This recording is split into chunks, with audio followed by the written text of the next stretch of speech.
Prospect Place hosts such a value to not only the area, but all of history as well. Currently is an education center teaching about the Underground Railroad and local history.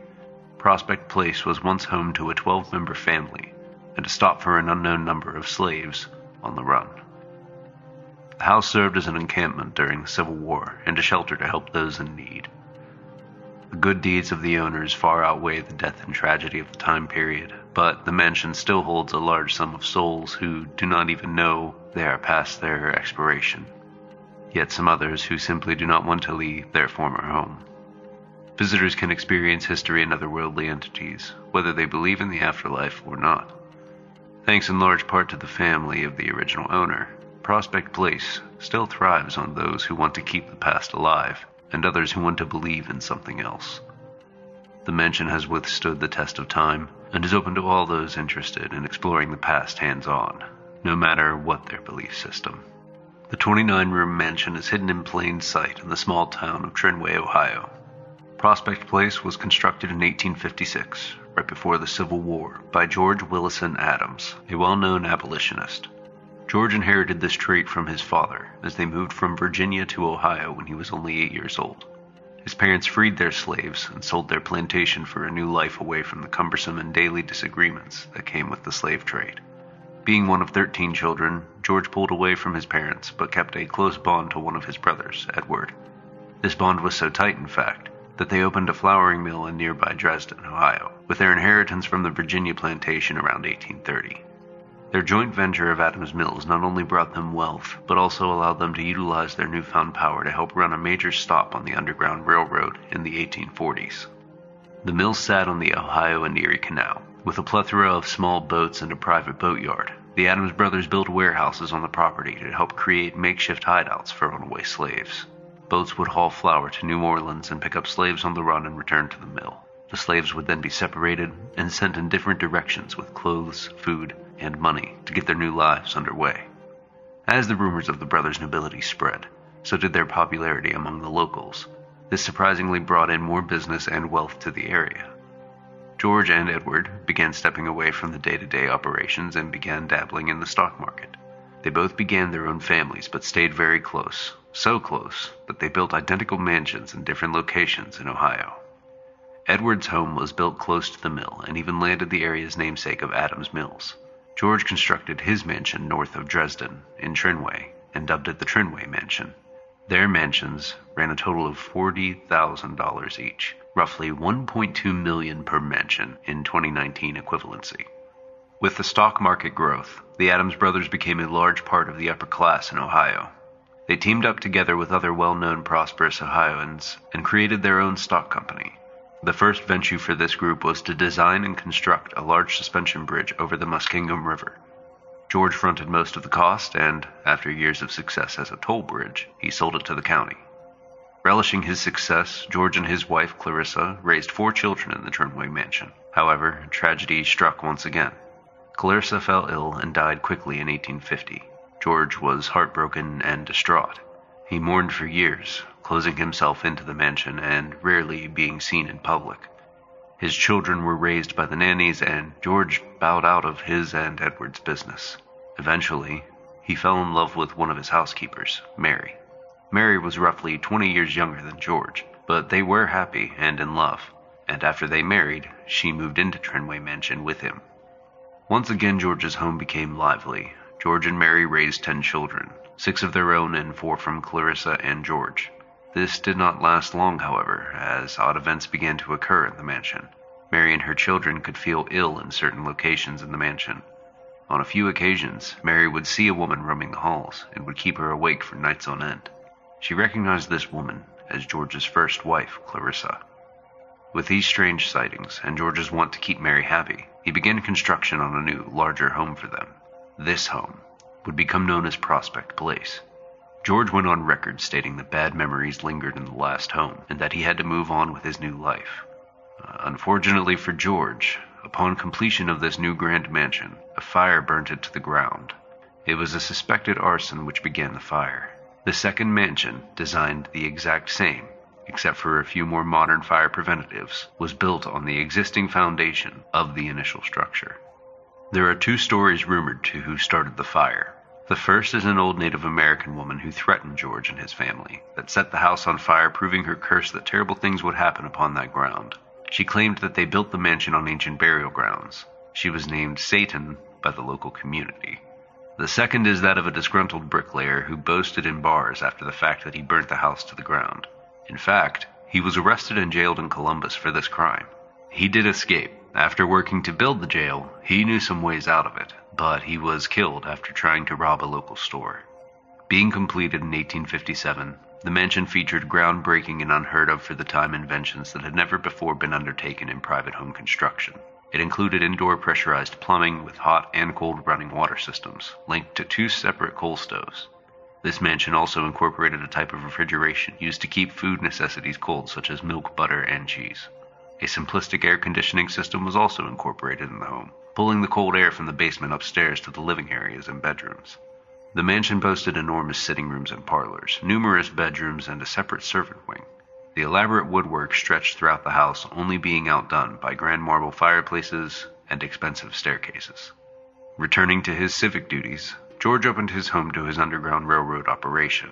Inside the massive house, George had created specific additions and improvements to help aid his cause.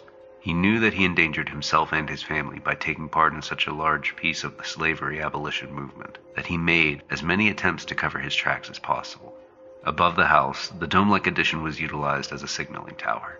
There were locations inside the windows where lamps would be hung, letting his colleagues know that it was safe to bring in the fleeing slaves. An internal well was located in the basement of the mansion, so the slaves and servants could fetch water without leaving the property. There was a partial tunnel dug, leading to an external window. The tunnel was only about 10 feet long, but it was believed that it was used as a last-minute hiding spot for the slaves, if any bounty hunters came looking for them. Local legend tells of a bounty hunter who was turned away from the mansion, was followed and kidnapped by the slave he was searching for. This bounty hunter was dragged back to one of the barns on the property, and he was tortured and eventually killed, slowly, for his crimes against slaves. By the start of the Civil War, the Adams allowed for any Union soldier to stay at Prospect Place when they needed a place to stay or rest. Even though the area was never in imminent danger, Prospect Place was labeled as the Union headquarters of the region. Following the Civil War, George and Mary enjoyed a quiet and peaceful home life in Prospect Place. He dabbled in the railroad industry and was even named director of the Steubenville and Indiana Railroad. George eventually purchased and ran the Cincinnati and Muskingum Valley Railway system. After a long and prosperous life, George Adams passed away in 1879 at 79 years old. His wealth was distributed throughout his family to all his children and his wife. Mary moved out of Prospect Place, and it was officially inherited by their daughter Anna and her husband, William Cox. In time, William Cox would spend the vast fortune he and Anna acquired, and he disappeared. It is rumored that he ran away with his bisexual lover to California, abandoning his family and home. While living alone in the mansion, Anna joined in her father's civic duties and took in homeless and abused women. When a major train crash occurred in 1912, Anna was the first to volunteer at her home to act as an emergency hospital for the survivors and a morgue for the not-so-lucky who perished in the accident. Anna remained in Prospect Place and passed the property along to their son George Cox. He owned and lived at Prospect Place until 1969, when he sold it to his cousin, Eugene Cox. Eugene owned a gravel mining company, Cox Gravel, which he utilized the mansion and property to operate out of until his death in 1990. Following Eugene's passing, Prospect Place was scheduled for demolition due to poor upkeep and maintenance. However, David Longaberger purchased the mansion upon hearing about the demolition. Being a local businessman and preservationist, he knew about the history of the old residence. David planned a full restoration for Prospect Place, but put the project on hold with his holdings and funding decreasing in the mid-1990s. Unfortunately, David passed away unexpectedly from cancer in 1998. George J. Adams, great-great-grandson of George Adams, purchased the property in 2001 with the intention of opening a restaurant in the mansion. However, shortly after the purchase, the September 11th attacks occurred, putting a hold on all of his funding. With limited resources and income, George J. Adams opened a not-for-profit educational center in the mansion.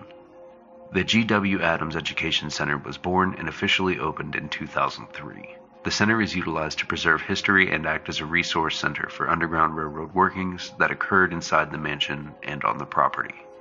George J. Adams formally retired and stepped down as the chairman of the board for the Education Center in 2017, but his will and wishes to continue to restore the mansion have been undertaken by the board of trustees who took his place.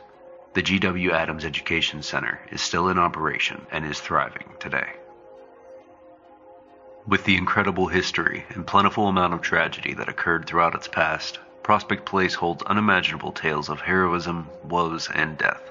These people, who once thrived here and perished here, have left incredible imprints that seem to withstand the sands of time and bend the laws of reality. Paranormal encounters run rampant in the once glorious mansion. Visitors experience everything from phantom footsteps to sounds of laughter to the lurking of full-body apparitions. To add to the mystique, there are rumors of a satanic cult who utilized the building for its energy and performed rituals on the site. There are a plethora of spirits who are said to reside in the mansion, far past their earthly explorations. One of the more predominant and common sightings is that of a shadowy figure who stands on top of the main staircase. This man is said to be seen in formal period attire and to be sporting a long, bulky beard. It is believed that this is none other than George Adams, watching over his home in the afterlife. Another legend explains that this may be the spirit of William Cox, who is doomed to look on after his desertion and disappearance. In the servants' quarters section of the mansion, children's laughter has been recorded, as well as bellowing cries, perhaps those of a heartbroken mother or wife. It is rumored that a child of a servant fell from the domed portico area and died in the 1860s. Supposedly this occurred during the winter, and with the ground frozen solid, they had to keep her body in the house until springtime thawed out the ground for a proper burial. Her mother was said to visit her body every day until she was finally laid to rest. It is in the servants' quarters where both the girl and mother have been seen by the naked eye. The little girl has been seen playing jump rope and hopscotch, while her mother has been said to pace back and forth in front of the fireplace. On the second floor, in the hallway that leads to the children's bedrooms, there have been two apparitions. One seen, one heard. Anna Adams died from pneumonia in 1924. She did not pass away in this mansion, but rather in a nearby hospital. However, she was said to enjoy her life the most at Prospect Place, regardless of being abandoned by her husband, William. Anna has been seen wandering the hallway in a long white nightgown. George Adams has also been recorded calling out for Mary, his second wife, and the reason Prospect Place was built, in this hallway. His voice tends to carry, but is surprisingly clear when calling out for her. The basement may be the most notorious and common location to spot specters from the past. The typical feeling is that the spirits of slaves on the run are still seeking safety here underneath Prospect Place. A young black woman has been spotted momentarily, only to disappear after a quick glance. It is noted that her head appears to be bandaged, with blood spots seeping through. Even though the basement acted as a safe haven for runaway slaves, it was also some of their final resting places. As slaves found shelter at Prospect Place, they did not always show up in the best condition. As they arrived, some were badly wounded from gunshots and animal bites. Since they had to hide their every movement from local authorities and bounty hunters, it was decided to bury any of the deceased slaves right under the basement floor, as to not attract attention. These slaves have been said to wander the basement aimlessly, still trying to outrun their captors and escape to freedom. Their shuffling feet and moans of pain and agony have been heard echoing throughout the basement rooms. The basement is also the location of the makeshift hospital after the train accident in 1912. Many of the injured passengers died awaiting help in that very spot, while others who had already perished were simply stacked in piles of burnt flesh in other spots in the basement.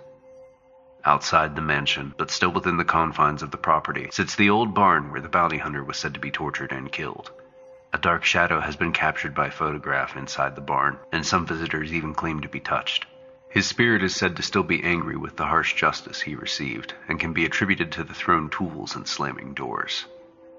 As we pulled up to the enormous property, we were met with stone piers keeping us back by an old metal gate, and an electric fence which was strung up surrounding the property. We managed to snap a few photos from a distance as we waited our entry. The looming property and building took us back through time, as it simply felt like we should be pulling up in an old horse and buggy to be greeted at the front door for a party. As our guides arrived, the gates opened and we began our drive up to the side door to unload our gear, anxious to begin our full night of investigation. After we unloaded our cars and took a tour of the mansion, gathering information and hotspots along the way, our investigation began. The investigation began roughly around 9:30 p.m., and we were given the entire night until 8 a.m. to explore the grounds, including the barn, and even sleep on the site. Even though, as we investigated, we didn't feel like we captured much, but after reviewing the recorder and cameras, there were a few spots which were extremely active.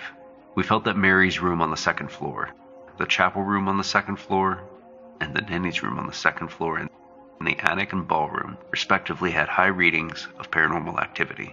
We had communication at each location, indicating intelligence, and even some residual activity inside Mary's room. We captured a spirit or two that had pleasant manners, not surprising for the time period, and even attempted to introduce themselves to us after we'd asked who was with us. In order to talk with you, we need to know who we're speaking to.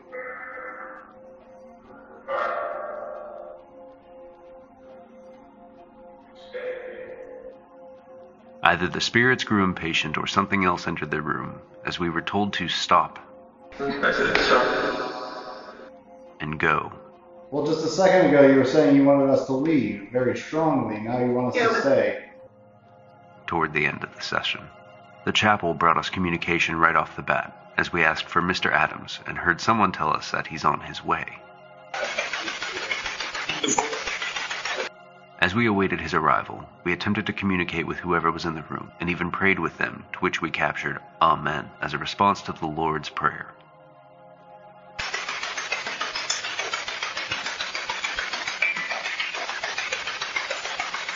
After reviewing the photos, we seemed to capture someone that was with us in the form of a shadow in the mirror. While in the nanny's room, we tried to thank her for helping those in need, and explained that she could rest and relax for a while. She, or some spirit which was active, explained that she couldn't stop, and that her job was hard. We also heard a similar phrase repeated during our session, which sounded like ringing or ring me.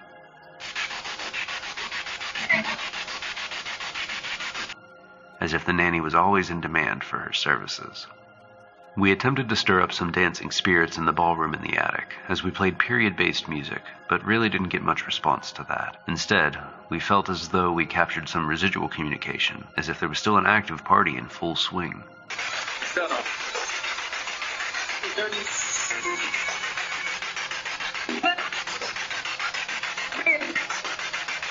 We captured words and phrases that would appear as though we were eavesdropping on someone's conversation, with words like dancing.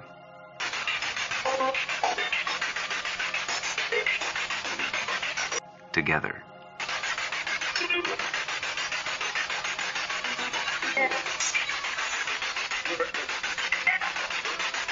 And we'll see. Mary's room brought some clear-cut communication with one or two spirits. We exchanged pleasantries with the first spirit in the form of hi and hello.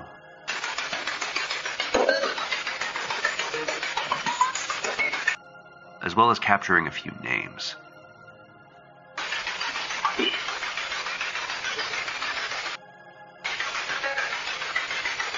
But as our conversation continued, it seemed as though another spirit stepped in and wanted us to leave, stating, "Stop."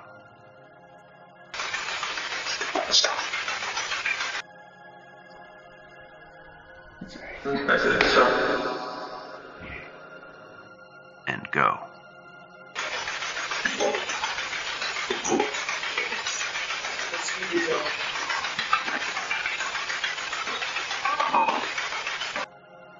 We did not attempt any kind of spirit box or EVP session in the gentleman's parlor, but we did capture a few loud bangs and shuffling footsteps while we slept in there at the end of the night.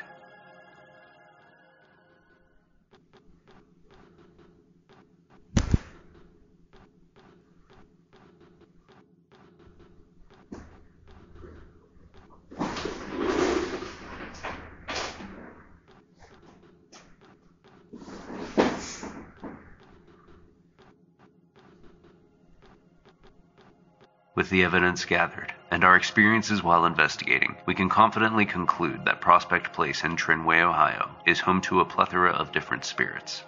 These spirits seem to be an array of inviting and pleasant entities, to ones that simply wanted us to leave, Unfortunately, we were unable to pull many names intelligently enough to name any of those who were speaking with us, but they did seem to warm up to us as we continued throughout the evening. Most of these intelligent spirits were able to speak with us about their lives or answer the questions we asked without much difficulty, but they certainly did not want to be seen on camera or in any kind of form fit to the human eye.